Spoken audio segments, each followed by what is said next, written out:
It's a very crucial game in the semi-finals of the Freestyle Chess 2025 in Paris. You can see Magnus Carlsen on your screen. He's not feeling well. He has the flu, it seems, and you can see him that there are no pieces placed on the board. He's taking on his nemesis Fabiano Caruana, and there you see Magnus trying to see where to place his pieces. The new position is going to be drawn pretty soon, and Magnus turns around to see where the position, what position is going to be drawn. Meanwhile, photographer Steve Bonhager makes his entry. He maybe finds it an appropriate moment to take a picture of Magnus there, and his creative mind puts a king on the top of Magnus's chair and takes a picture. Magnus, meanwhile, is looking at the position that has been drawn. He's trying to figure out what to do and also trying to save every ounce of energy that he has, because it's very important for him. He's not feeling well, and when you're not feeling well, to face a player like Fabiano is never easy. Caruana will be coming at him with everything that he's got. Meanwhile, Magnus, whoever wins, Magnus or Caruana, will reach the finals. And there we have the pieces are being placed. First he places the knight, then the king next to it. Yeah, he puts the knight properly. Then the bishops are on b1 and c1. Then the rooks on f1 and h1, and finally comes the queen on a1. And I believe Magnus is going to now think about what to do. He also does the same for his opponent's pieces. Also, when you look at Magnus, the way he's putting the pieces, sometimes I feel like he's thinking about what each of those pieces can do on those squares. Yeah, while he's placed those pieces, Fabiano Caruana makes his way to the board. Fabi also, I guess, analyzed with his team members there for 10 minutes, and now is back here. He's adjusting his pieces. Magnus and Fabi have played so many matches against each other so many times. Even in freestyle chess, they played the finals in Weissenhaus that Magnus won. Then in Singapore, they played the exhibition match, which was also won by Magnus. And now it's time here for the semi-finals. Let's have a look at the position. You have the queen on a1, the bishop on b1, the bishop here, knights in the center, rook, king, rook. This position is pretty sharp actually. Because think about it. You move your b and c pawns. Already the bishop here, queen here, and then when you move the d pawn, the other bishop here. When you have three pieces ganging up against the opponent's king here, it can get very risky. And so Magnus takes his time for the first move. This is one of the key things in freestyle chess, that players take their time for making their first move. They are not rushing into it. And yes, there he goes. Pawn to c4 he plays. He opens up the bishop here. And what does Fabiano respond back with? He tries to be simple. He pushes his pawn to c5. An interesting move here is h4, trying to gain some space. Other interesting move is b4, giving up a pawn and playing in the style of Benko Gambit. But b4 is a bit too much for any human. b3 makes a lot of sense now. He opens up the queen, and as we had mentioned, the two diagonals have opened up. And Caruana also follows suit. He goes b6 here, opening up his own queen. And Magnus now writes down the score sheet. He's wondering what is the next way to play here. d4 is the best move, and he plays it. With this structure that he has, after pawn takes, he wants to take with the queen. Also, d5 could be an idea if it is not stopped. Fabi takes the pawn, pawn takes pawn, and now you take back with the queen. I already prefer white's position very slightly because of this very nice structure that you have of 4 pawns and 3 pawns here. But Caruana is like, I'm attacking your queen, Magnus. Where do you want to go? If you keep your queen active here on h4, then after knight f6 and d5 would be very strong. So Magnus comes back. He keeps in control the move d5. He puts his queen on an active square.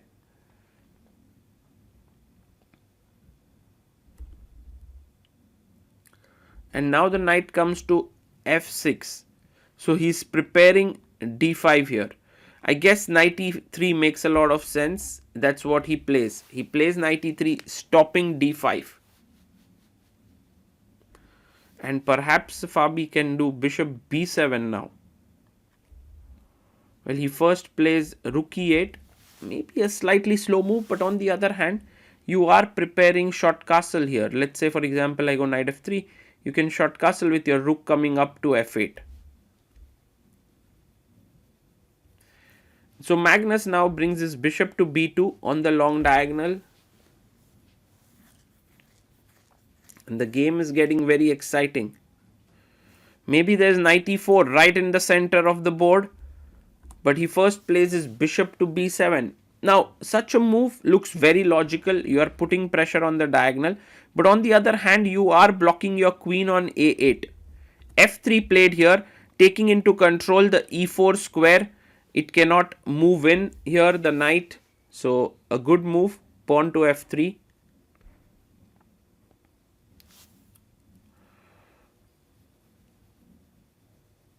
And bishop comes out to f4, pinning the knight here.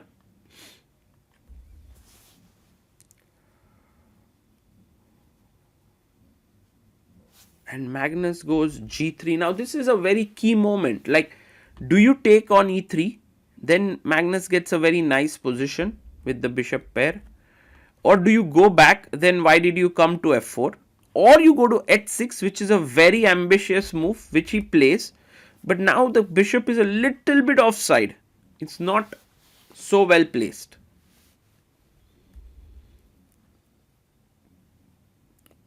Knight goes to g2, defending the knight on e3.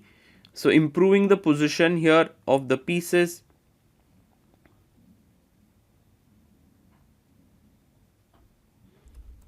And he goes pawn to g6. So Fabi plays his pawn here, which is maybe not the best move. He should have maybe played queen b8 or tried for d5. But he goes g6, and this allows Magnus to now start putting pressure. He finds the best move, h4. Fantastic move. With h5 that could come up, g4, g5 that could come up. So a lot of pressure now on Caruana. He goes queen b8 after a massive think of 34 minutes. Instead, he should have played knight h5, giving up his rook here, which was an extremely difficult move to find. Magnus pushes forward with g4. He is not stopping. Fabi goes back with his bishop to g7. And I think the attack is going to continue with h5. You can see how Magnus beautifully is building up his position. h5 is on the board. h5 played. He wants to play h6. So bishop comes out to h6, putting pressure here on the diagonal. And you go long castle here, which is a good move. The king jumps a huge square, castle on the c1 side.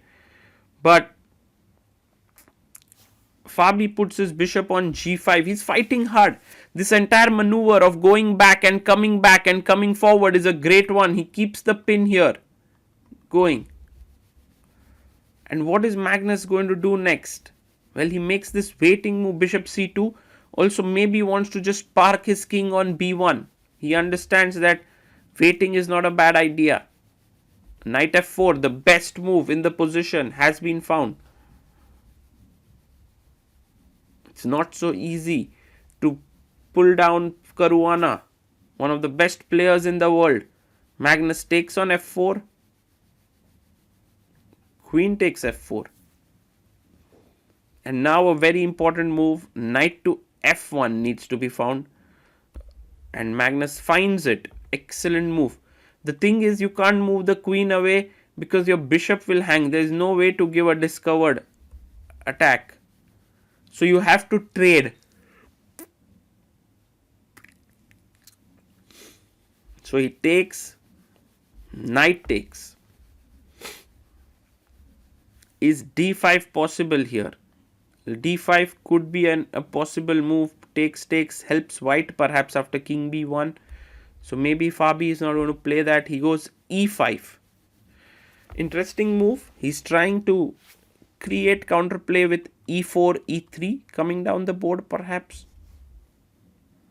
King b1 by Magnus. He figures that if e4, then f4 wins material because the knight would be very shaky.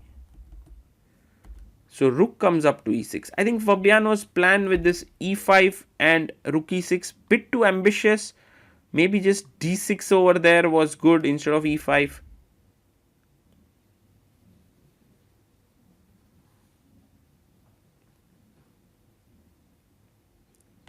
Pushes the pawn to h6. A very, very interesting decision by Magnus. He just wants to completely disable this rook. Although you can always castle.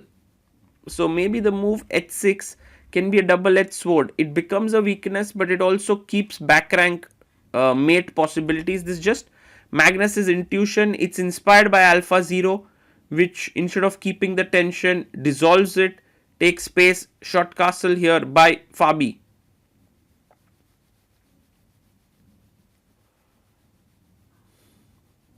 How is Magnus going to continue next? Pushes his pawn to e4, takes into control the d5 square. You can see the rook controlling d5, d6 and d7. All these squares in the position. And he goes pawn to d6. The knight is not doing much. We need to improve it. We may be wanting to get it to e3 to d5. Place pawn to b4. The idea here is to put the bishop on b3. Goes knight d7.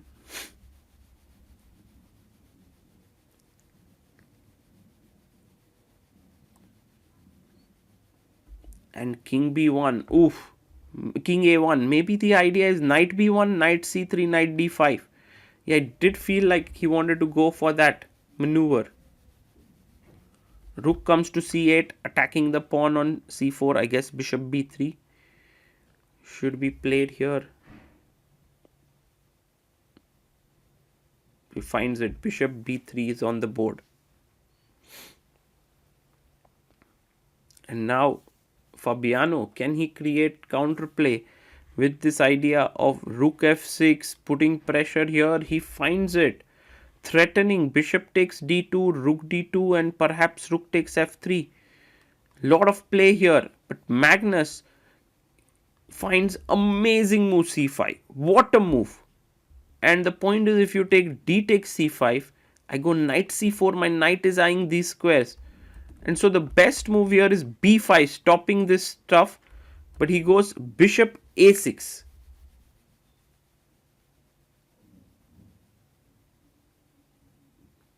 The bishop comes out to c4.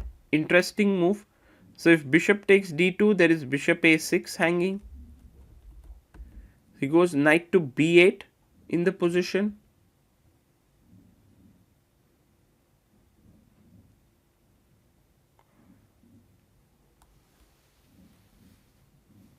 And now b5 is an idea. There are many possibilities. cb6, ab6. The move knight b8 is a mistake by Caruana. He should have played here bishop b7 back, which is a tough move. b5 found by Magnus. And instantly rook takes c5 by Fabi.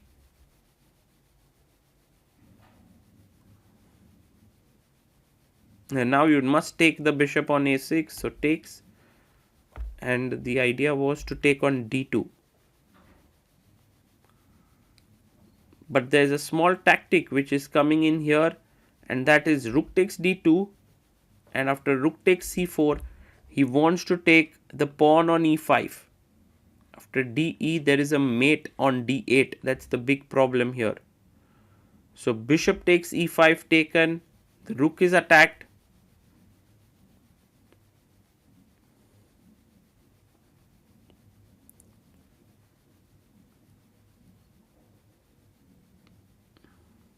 And now Fabi does not have too many moves. He goes rook e6. The problem with rook takes here was rook d6, and there's too much of problems on the back rank. So that's the reason why, and suddenly you will see the h6 pawn has become so valuable. This is what it means to push this pawn. Later when things open up, it becomes a huge asset. So knight takes the pawn on a6. And now a good idea could be king b2, rook d1. It's also a good move, just bringing the rook here. But Magnus makes an error. He goes bishop b8. And the point is he wants to win this pawn and threaten mate. But there is king f8. And if you take here, rook c7 actually traps the bishop. So this could be a very good move if Caruana finds it, which is king f8. It's an excellent move, but he makes an error with rook e8, allowing Magnus to take the pawn on a7. And now Magnus can snatch the pawn. Yes, he does. Bishop takes a7 on the board. Now the b6 pawn is hanging. He pushes b5.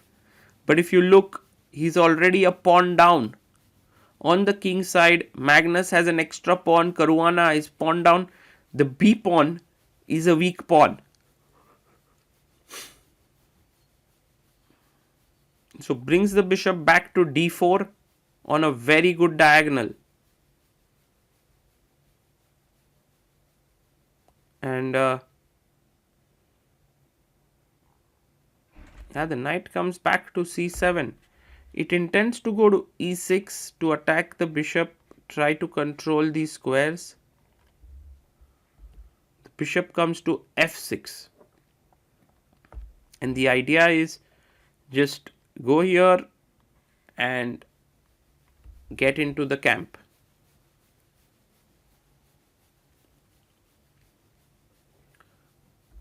And knight e6, he brings his rook into the game, rook d1.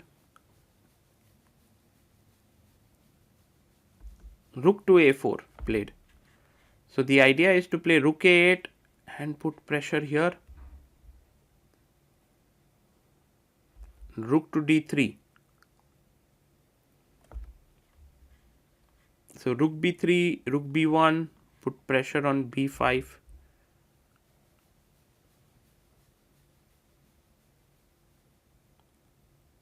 And pawn to g5 pushed.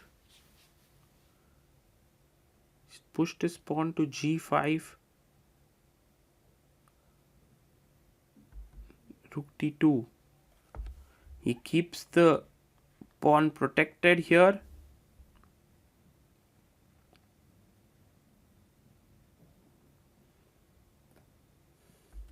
And b4.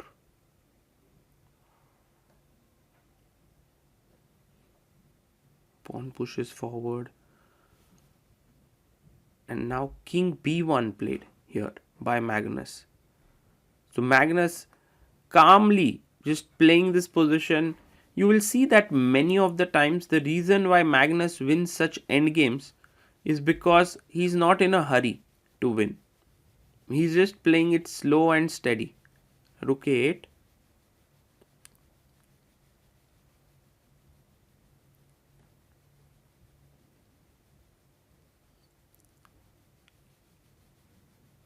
And he goes bishop to e7. So this pawn is a bit weak, this pawn is a bit weak, and back rank is a bit weak. So too many issues here for black. Goes rook e8.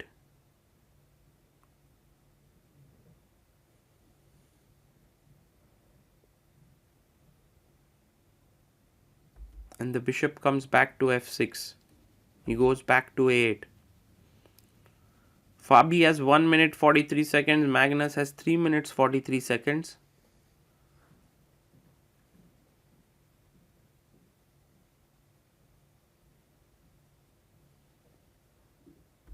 So rook comes to b2. The rook is putting pressure on the b4 pawn with the other rook joining in. So rook comes back to a6.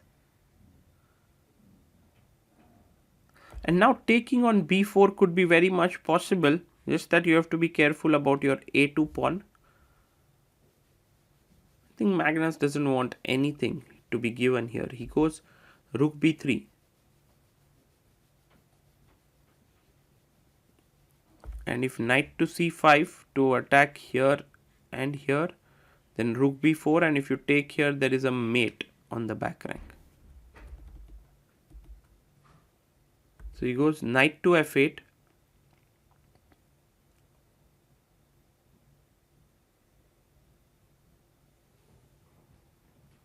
He takes the pawn on g5. Bishop takes g5. And Magnus wins. Fabiano resigns here. With this, Magnus sets himself up in the finals to take on Hikaru Nakamura. What a game this was, by the way. Some amazing decisions by Magnus. Firstly, to push the pawn to h6, then slowly bring his king to b1 to a1. Then c5 move was just incredible to open it up for his pieces. And in the end, he managed to win. Caruana fought hard. He had this brilliant ideas of bishop g7 back to h6 to g5. He kept fighting Magnus's plans, but in the end, it wasn't enough. And maybe we can leave you with what the players are discussing.